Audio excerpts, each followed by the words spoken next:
Beyond Light kicks off the next trilogy of stories that we're trying to tell with Destiny. Players are going to go on a journey to discover the true nature of light and dark. It's the beginning of players learning more about the darkness, and in fact going so far as to wield it. It's about leaving comfort and safety behind, walking a different road than one that you may have believed you were destined for. What makes something bad? What makes darkness dark? Who's right? Who wasn't? How are those learnings going to change the characters that you have gotten to know over the last 6 years?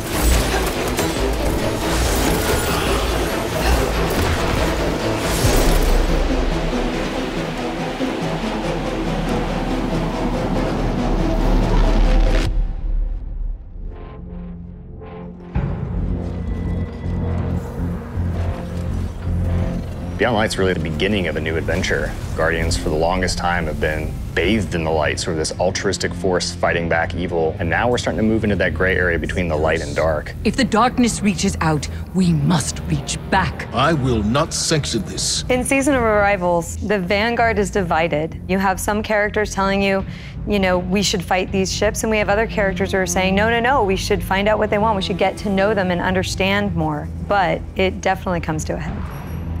This next year in Destiny is really just about how all the different characters and factions are reacting to these disappeared destinations and what that means as the pyramids have arrived in our system, not for the first time, but for the second time.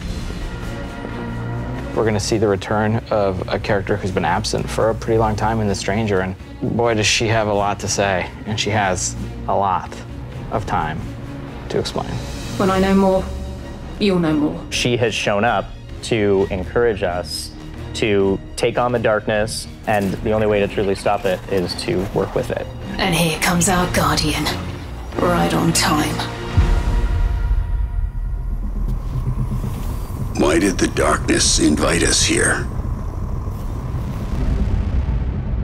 Europa is literally like a time capsule. Europa is huge. Killer destination, freezing cold. Desolate. Some of the most beautiful spaces I've ever seen in a video game. There was a lot built on Europa during the Golden Age, and a lot of that was built underground. Clovis Bray had some research facilities there, really pushing the limits of technology and innovation there, maybe stepping into some things that we shouldn't have. Under the ice, all kinds of secrets. I'm so excited for what players are going to find.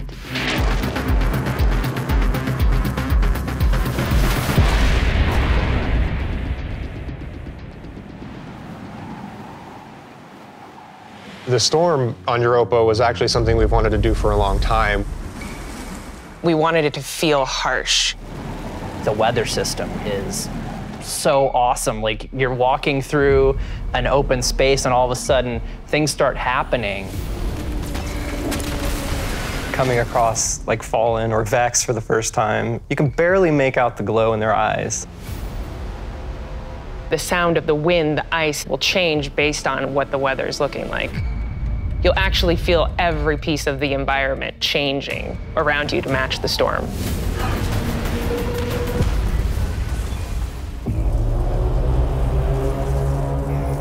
Europa itself is a pretty foreboding place. Aramis is there in advance of us, and she's set up a forward base.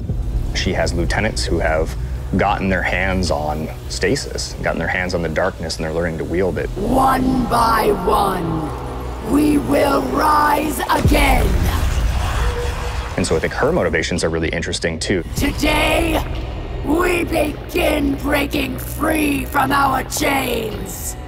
Aramis really challenges a lot of the ways that we think about light and darkness. She's going to make you think about your relationship with the Traveler. She's a compelling leader, and she has a vision. And especially after the collapse of their society, people, I think, the Fallen wanted someone to follow. Is the light going to be enough? I think we've seen that we need some new tools to fight our enemies with. Maybe it's time to fight fire with fire, or ice with ice.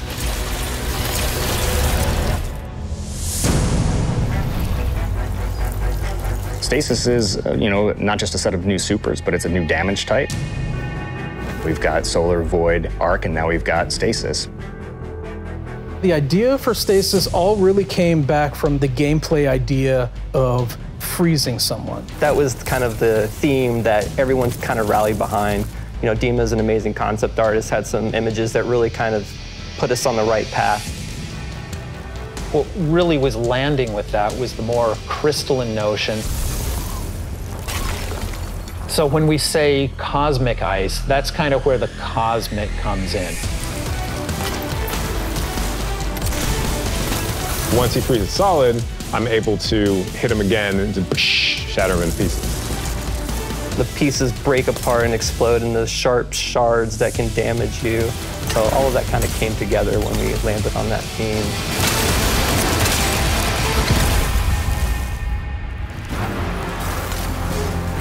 Stasis is going to not only change the way that you can attack or approach combat, there's also some really great ways that you can upgrade it. Then you start getting into the more interesting parts, things that we're calling aspects and fragments, which are additional ways to modify your subclass. Aspects are a little bit more potent, and then the fragments are the things that are class agnostic, but depending on what your class is and depending on what your aspects are and how you want to play, you're probably going to be starting to select different ones in there. This is just the beginning for Stasis. We're going to continue to expand on it. We're just excited for players to get their hands on this.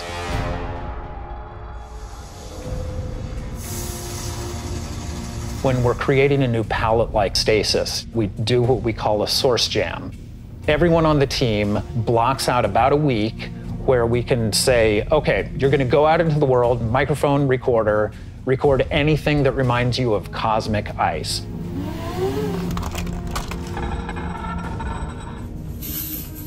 That gives us the palette that we can build the eventual sounds out of.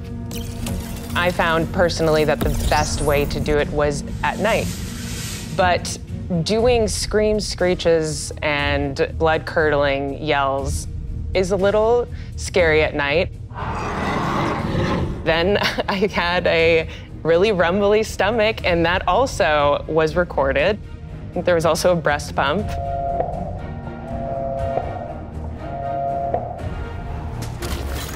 You have to make use of what you got. In Beyond Light, we have new exotic weapons for you.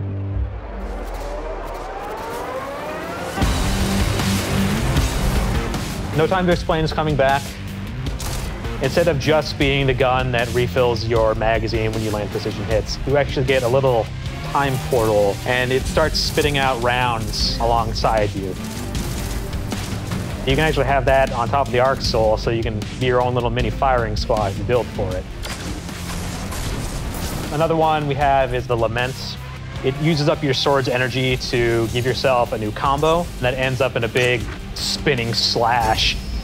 Probably the largest selling point for a lot of people is that it slices right through barrier champions. I think the largest draw for most people is actually going to be the fact that it is a chainsaw sword. Maybe. Yeah. For Beyond Light, we really wanted to create exotic armor pieces that formed a key part of your build around which all the other parts of your build could revolve. For example, the Titan gets the Icefall Mantle, which is a set of exotic arms that looks like it is crafted from Golden Age tech. When you activate it, you sort of slam your arms down, create a burst of stasis energy, and then you cover yourself in an overshield. The Warlock exotic is Necrotic Grip. If you are facing a wave of thralls running at you, you can nail them with your melee attack, and it starts to burst and sort of cascade through the whole group.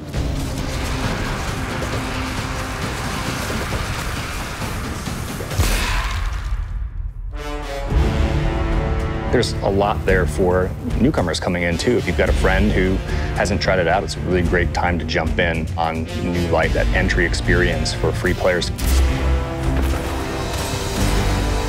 Last year, when New Light launched, we brought back a small portion of the Cosmodrome. This year, we're bringing back a much larger portion of the destination.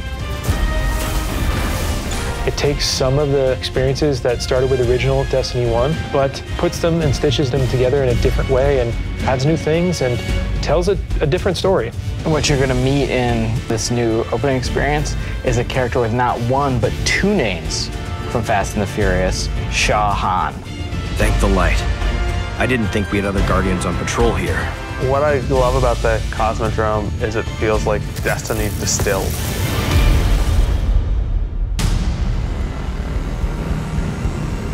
Season of the Hunt picks up where Arrival's left off. Other forces are taking advantage of the darkness to make their move forward, including Xivu Arath, a sister of Oryx, and she's taking this opportunity to build up an army. And we're working with Osiris to try to stop her. Osiris goes out, stumbles across these hive growths that are driving combatants crazy. Osiris is in trouble, and of course, you're his only hope.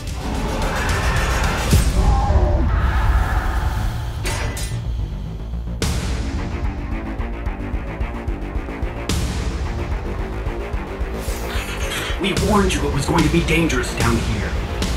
Impossible.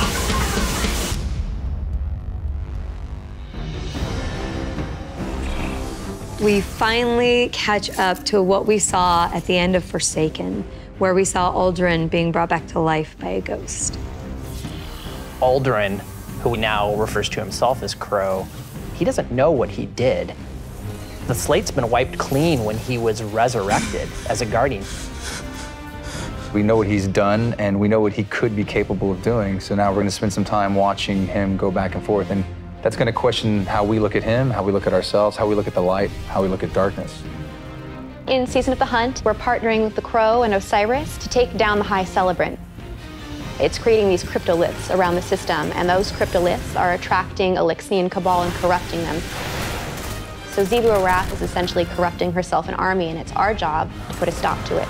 I'm really excited to see Xivu Arath fleshed out more and to find out more about her relationship with Savathun and what that means for Year 4 of Destiny.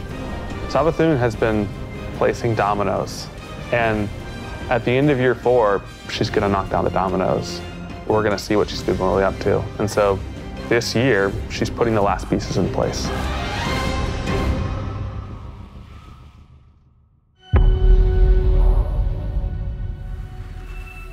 Destiny is just a really incredible world, and there are so many stories for us to tell. We have a lot to look forward to beyond Light, then the Witch Queen, and then Lightfall, and all the seasonal content between. We feel like we've got a really great way to bring people together. Working through COVID and working through some of the other turmoil in the world right now has been really challenging. I have to admit, I've been pleasantly surprised with how well we've been able to get things done. We're committed to your characters and your community of players. We want to meet you where you are. I think the thing that excites me the most about Destiny's future is how much it's rooted in where we come from. Seeing villains revealed and finding out secrets that we've been hinting at for years.